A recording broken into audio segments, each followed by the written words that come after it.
Caleb Williams jumping up and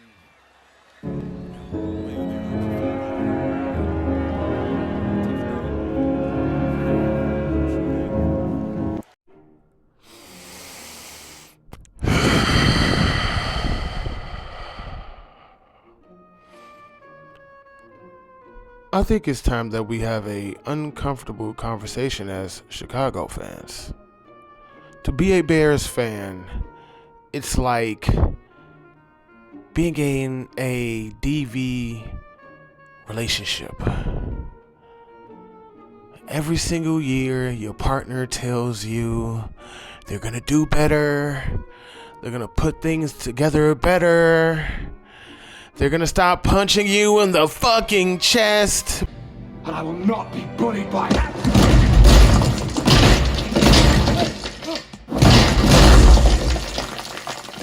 But here we are, once again, in the hospital with a fucking collapsed lung.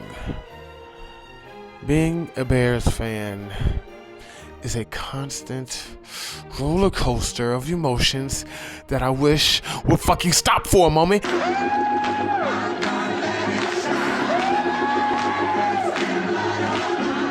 But hey, here we are. The star of today's show is Caleb Williams. A very uncomfortable conversation for a lot of us Chicago fans, considering the fact that his personality does not fit this city at all. Any reaction to him doing that? It said "fuck Utah" on there. That's cute. The fuck? Don't give a shit. It is what it is. You know, you can do whatever you want. Put whatever you want on your nails. I'm not gonna judge you for whatever you do. But yeah, hope you liked it. Thank you.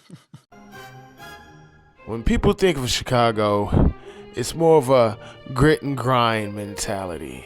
You know, it's not. I mean, to be frank, and to be totally honest, when you think of Chicago, you don't think of good guys. It's like you think of Al Capone, King Von, Mayor Johnson. You know, it's like when you think of Chicago, it's never anything good. But at the end of the day, if you make it in Chicago, people honestly believe you can make it anywhere. And I honestly believe that's true because Chicago is just a different style of living. But this man, Caleb Williams, he is not Chicago. If you ask me, we'd be better off just trading Caleb Williams for Brock Purdy. Like, Brock Purdy is more our style. You know, he's a tough guy. You know, Caleb Williams, he's a San Francisco kind of nigga. You know, like, we painting his nails and shit. My Chemical Romance, feeling all emo and shit. You know, Jimmy Butler press conference mode vibes type shit. Like, come on, bro. Like, Chicago, we don't have time for all of that glitz and glamour trying to be pretty shit. Like, come on, bro. We just want you to go out there and become the number one prospect that we drafted you to be. All of that Hollywood shit and being in your feelings, all sassy and shit when things don't go your way, that's what turns the team off, man. We talking about big ass, behemoth ass men, okay? These are big burly ass niggas. They don't want to hear none of that flamboyant leadership, talking with your hips shit. They don't give a fuck about that. You know, that's why the veterans were talking about, you know, trying to get him benched in the background in the first place, because I don't really think he's aware of what's really going on around him at the moment.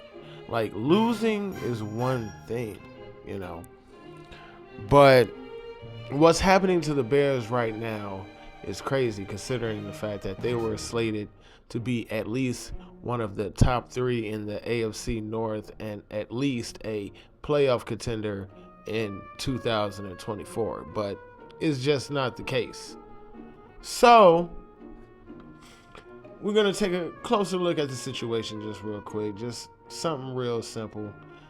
And just looking at Caleb Williams, in his USC career, he threw for 10,082 passing yards, 93 touchdowns, and 14 interceptions with a passer rating of 169.3.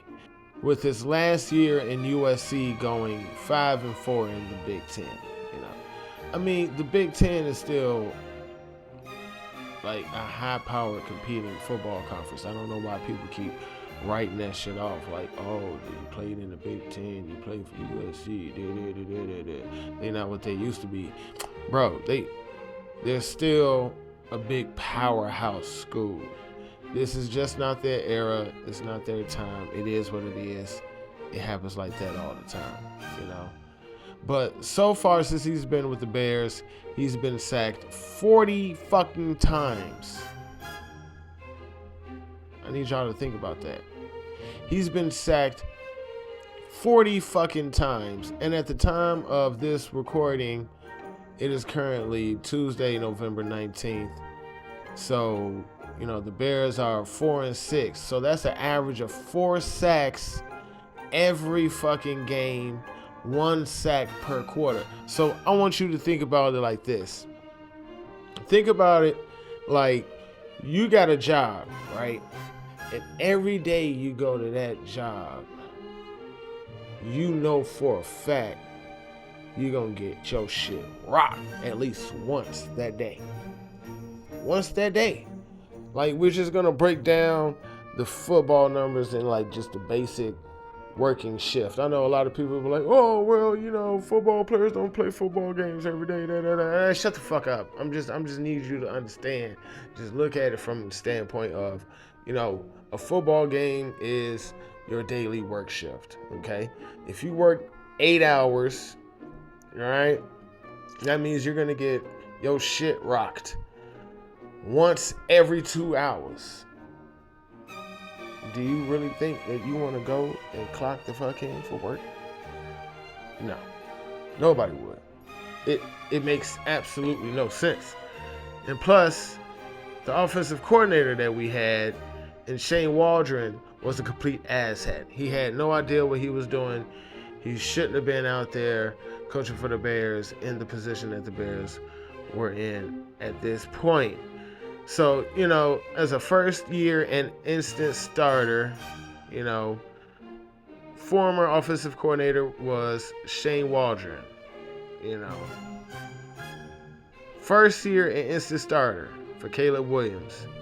His former offensive coordinator was Shane Waldron. Waldron was the only candidate to get 2 interviews with the Bears, who hired the former Seattle Seahawks OC on January 23rd. Waldron worked with the QB Geno Smith, who eventually won the 2022 Comeback Player of the Year award.